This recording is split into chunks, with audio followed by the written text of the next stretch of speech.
আসসালামু আলাইকুম ওয়া রাহমাতুল্লাহি ওয়া বারাকাতুহু।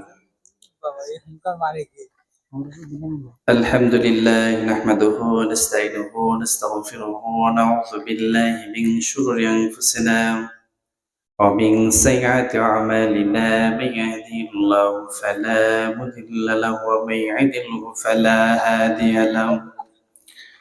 ونشهد أن لا إله إلا الله ونشهد أن محمدا عبده ورسوله.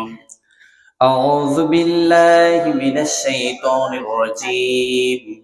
بسم الله الرحمن الرحيم.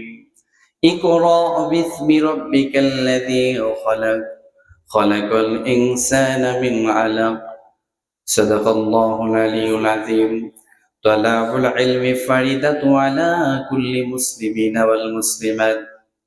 আলহামদুলিল্লাহ, প্রশংসা সে মহান রব্বুল আলামিনের জন্য যে আল্লাহ পাক আজকে এই কোরআনের মাহফিলে আল্লাহ পাক সুযোগ করে দিয়েছেন বসার, সেজন্য সে মালিকের প্রতি আমরা শুকরিয়া করি। সবাই বলেন আলহামদুলিল্লাহ।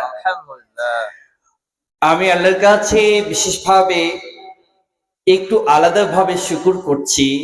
আজকের এই শেরপুরের অত্যন্ত গুরুত্বপূর্ণ জায়গা আমার সম্মানিত শায়েখ উস্তাদ ইসমাইল হাফিজ মাওলানা মুহাম্মদ ইসমাইল হোসেন আজকে আলেমদের একটা সমাবেশ করেছেন। আমার আশেপাশে যেগুলো আছে সবগুলো কোরআনওয়ালা ইসলামিক স্কলার। উনি তার ব্যক্তিগত ক্রেডিট দিয়ে এই প্রতিষ্ঠা এই প্ল্যাটফর্মটা তৈরি করেছেন।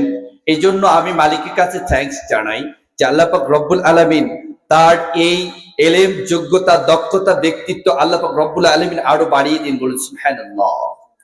আমি আপনাদের সামনে মহাগ্রন্থ আল কোরআনুল কারীম থেকে ছোট্ট একটি আয়াতে কারিমা তেলাওয়াত করেছি। এই আয়াতের উপরে দু চারটা কথা বলবো। আল্লাহ পাক রব্বুল আলামিন আজকে আমাদেরকে যেই বিষয়টার উপরে অনুধাবন করতে বলেছেন সেখান থেকে আমরা বিমুখ হয়ে আছি। আজকে এখানে আমাদের যে মাদ্রাসাটা, কোরআনের একটা মাদ্রাসা, আল্লাহ পাক রব্বুল আলামিন এটাকে কোরআনের বাগানের সাথে তুলনা করেছেন। এই যে আমার সামনে দেখছেন না কোরআনের পাখিগুলো আছে, আল্লাহ পাক রব্বুল আলামিন তাদের পায়ের নিচে নূরের ফেরেশতার বর বিছিয়ে দিয়েছেন। আমি লেকচার দিচ্ছি, আমি কথা বলছি, আমরা ইউনিভার্সিটিতে কথা বলি, বিভিন্ন কনফারেন্সে কথা বলি, জাস্ট বিভিন্ন বিষয়ে কথা বলি, কিন্তু তাদের বিষয়ে কিন্তু এই ইঙ্গিতটা দেওয়া হয় নাই।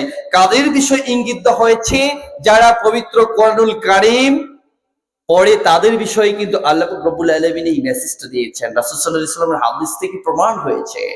আজকে এই মাদ্রাসাতে আপনি যদি আপনার সন্তানকে পড়ান, এই সন্তান কখনো গার্লফ্রেন্ড নিয়ে রিস্কার ভিতরে অনৈতিক কার্যক্রম করে কলেজ রোড থেকে মহিপুর আসবে না। এই বিষয়টা তার মাথার ভিতরে কাজ করবে, আমি কোরআনের হেফজ করেছি, আমি কোরআনের হাফেজ, আমি কেন এই কাজগুলো করছি? হুজুর বেশি বলছি আমি? আপনি এই আপনার সেই কোমলমতি সন্তানকে যদি কোরআনের দাস দিতে পারেন, কোরআনের সুপ্রিম পাওয়ারটা একটু ইনস্টল করে দিতে পারেন, আল্লাহ পাক রব্বুল আলামিন এই সন্তান দ্বারা কখনো নাফরমানি হবে না। এখন আমাদের সমাজে আপনারা বলতে পারেন যে হুজুররাও তো এইরকম কাজ করছে, কিন্তু এদের ভিতরে কারণটা হচ্ছে শয়তান তাদের ভিতরে এমন ভাবে চেপে বসেছে, এর কারণে এরা অনৈতিক কাজের সাথে লিপ্ত আছে। আমরা সবগুলো দেখবো, মেজরিটি পার্সেন্ট যেটা ভালো আছে সেই দিকগুলো আমরা সবসময় ফলো করব, তাই না? ভালোর ভিতরে তো খারাপ থাকবেই, আপনি খারাপ না থাকলে ভালোগুলো চিনবেন কেমন করে? আপনার সন্তানকে আপনি কোরআনওয়ালা, ইসলামওয়ালা, যদি আপনার বাবা মা যারা আছেন, যুবক ভাইরা, আপনাদের জীবনটা পরিচালিত করার জন্য, আপনার সংসারটা ভালো রাখার জন্য একটাই মেসেজ আপনাদেরকে দিয়ে যায়, আপনাদের সন্তানকে আপনি কোরআনওয়ালা বানান, ইসলামওয়ালা বানান, আপনার ফ্যামিলিটা জান্নাত হয়ে যাবে, আপনার ফ্যামিলিটা জান্নাত হয়ে যাবে, আপনার ফ্যামিলিতে ফজর সালাত পড়ে কোরআনের আওয়াজ হবে, এটাই আপনার সবচেয়ে বড় ক্রেডিট।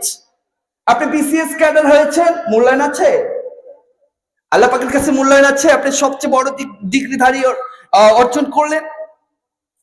সে কি পারবে জান্নাতে 10 জন মানুষকে নিয়ে যেতে? আমার পাশে কোরআনের হাফেজকে দেখছেন, ইনি আল্লাহ পাক রব্বুল আলামিন বলেছেন তার একটি স্পেশাল সুপার কোয়ালিটি পাওয়ার দেওয়া হবে, যে পাওয়ারের কারণে আল্লাহ পাক রব্বুল আলামিন তার সাথে 10 জন মানুষকে জান্নাতে দিয়ে দিবেন। বলুন সুবহানাল্লাহ। এই একটা ফ্যাক্টরি, একটা দিনী ফ্যাক্টরি, আপনার সমাজটাকে ভালো করার জন্য, আপনার ফ্যামিলিটাকে ভালো করার জন্য একটা ফ্যাক্টরি আমার ইসমাইল ভাই এখানে খুলেছে। আপনি আপনার অন্তর দিয়ে, আপনার কলিজা দিয়ে, আপনার সন্তান দিয়ে, আপনার বিবেক দিয়ে, বুদ্ধি দিয়ে, মেধা দিয়ে এই কোরআনের কাজটা আপনার চালিয়ে যেতে হবে। এটাও আপনার উপরে আল্লাহ পাক ফরজে আইন করেছেন। সম্মানিত উপস্থিতি, আপনাদের সন্তানকে ইসলাম বানাবে, ইসলাম ওয়ালা বানাবেন, কোরআন ওয়ালা বানাবেন, এই আশা ব্যক্ত করে আমি আমার সংক্ষিপ্ত আলোচনা এখানে শেষ করছি। দেখা হবে প্রিয় ভাই কোনো কোরআনের মাঠে।